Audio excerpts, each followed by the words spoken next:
And guys, good morning. Yan, welcome ulit dito sa ating travel guys, no? Ayan. At nandito na naman tayo sa napakagandang guys, ilog. Yun, daanan natin guys. Ganda. Sarap maligo. So, yun, napaka-paris dito. Ang lamig ng ng panahon.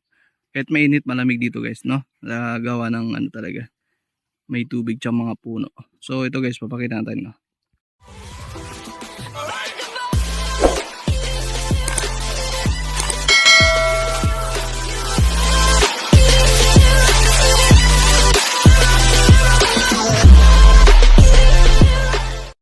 Ito nga guys, yan at yan, ang ganda, ang haba nito guys, so hanggang doon.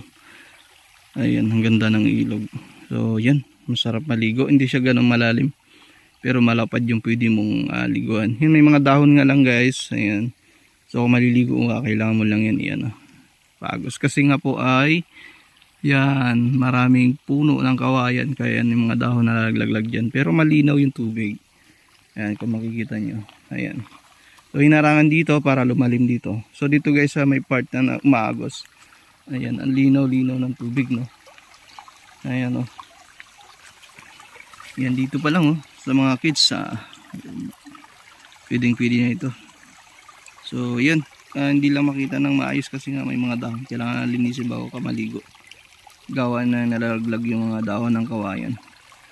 So yun, ang ganda guys ng lugar. Ayan, no. Ayan, ka-enjoy, ang daming kawayan, no? So yun guys, thank you so much, and sana nag-enjoy kayo sa aking mga content.